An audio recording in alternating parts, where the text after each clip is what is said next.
To say I have these instincts and I can't do anything about them is not good enough. Up to a certain stage in life, a man is allowed to say such things. Oh, I cannot help my instincts. I feel this way. I really need to do this. I really need to have this pleasure. King Solomon said, I denied my heart no pleasure. And look what happened to him. He who was a great king, perhaps the greatest of all kings of Israel, died a broken man. He died a man who was separated from God, at least to a certain degree. He died as a man separated from God. It's not good. It's not good news. A modern-day parallel, Oscar Wilde, the Irish playwright and poet, the great wit, pursued pleasure, pursued a certain form of sexuality which was outlawed in his days, and ended up in prison. Ended up a broken man, ended up a destroyed man,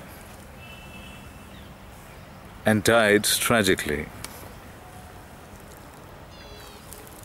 Sexual liberation has indeed arrived. At least to a certain degree. People today are free to choose their partners, even though those partners may be from their own gender. As long as these partners are of a legal age, as long as these partners consent to be together, sexuality of a deviant nature does find acceptance in the world today. The point that I wish to make today is all of us have instincts. Some instincts are good instincts, others are evil instincts. We all have evil tendencies. We all have evil desires. But what do we do with these desires? Do we give expression to them? Always, as Solomon and Oscar Wilde did. Or should we bridle them and suppress them and encourage other instincts that are good? The thought of bridling an instinct, the idea of suppressing a natural instinct, may seem repugnant to certain people, may seem undesirable to others. But there is no point in expressing instincts that are contrary to God's law. And God is present, and God has a law.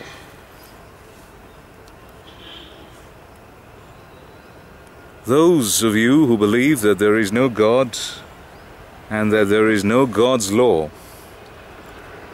may choose to live their lives according to some other pattern, or may choose to live their lives according to no particular pattern. But God does exist, and He does have a law, and He expects people to adhere to the law, to align themselves with His law. Now, this is unpopular information to some people. This is unwelcome to some people, but it is the truth. I have realized it the hard way. I too was a bit like Solomon. I denied my heart nothing. I gave my heart all that it desired. And then I read Jeremiah. The heart is deceitful above all things and beyond cure. I meditated on this verse. It took me years to meditate on this verse. I tried to verify the truth, and I succeeded in verifying it. I realize now that my heart is my worst enemy. My heart constantly craves, and constantly craves for what is not right.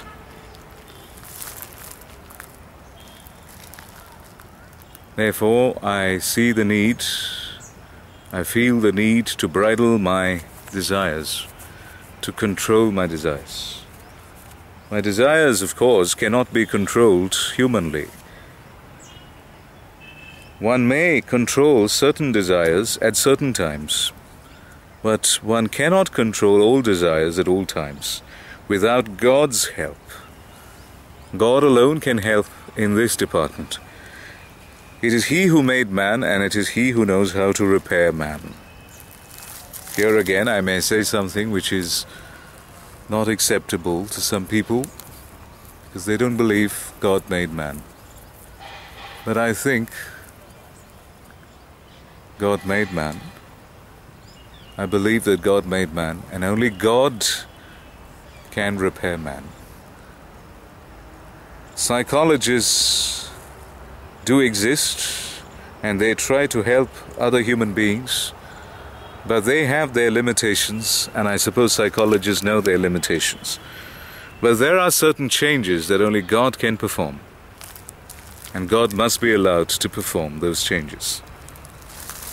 First of all, a man must recognize the deceitfulness of his heart and must seek the help of God. A certain understanding is required, a certain enlightenment is required, and a certain humility is required. The humility to accept one's weakness and one's need of God. May man reach this stage. May all men reach this stage. May all men and women reach this stage. This is my wish. But I know it is an extreme wish and an unlikely wish. Unlikely to be granted, I mean. There are human beings who are determined to pursue pleasure, who are determined to express their hearts. No matter what happens, individuality is all that matters. I can understand them, I can sympathize with them, because I was a bit like them. I wanted to express my individuality. I wanted to express the essence of me. But what if the essence of me is not desirable to God? What if the essence of me is at variance with God? What do I do then? I can continue to express that essence and arouse the displeasure of God, or I can bridle my instincts, or at least desire to bridle my instincts, and ask God to help me do that.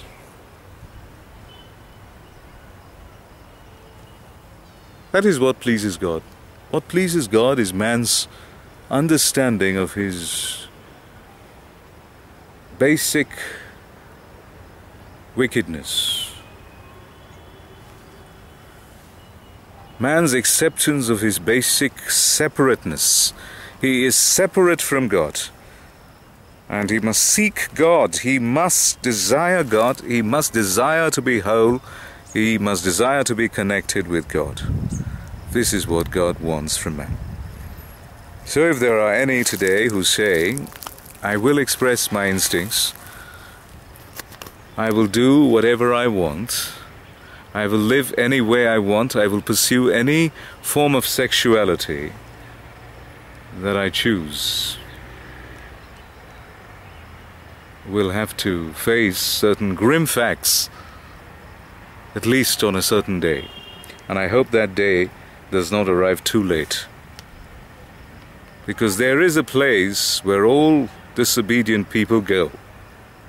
There is a place of eternal separation from God that all disobedient people are destined for. And this is not something that those disobedient people will like to hear. There is indeed a place. The place is called hell. Hell is where man is eternally separated from God. It is my wish that people who are inclined to living a certain way, a certain unacceptable way, realize that they cannot do so, at least not for very long. A time does arrive in everybody's life when he should decide that he cannot live for himself anymore, that he cannot pursue a form of life that is not aligned with God, a kind of life that is not in agreement with God. He must realize that and desire God's ways and seek God. May those who walked away realize this and go towards God.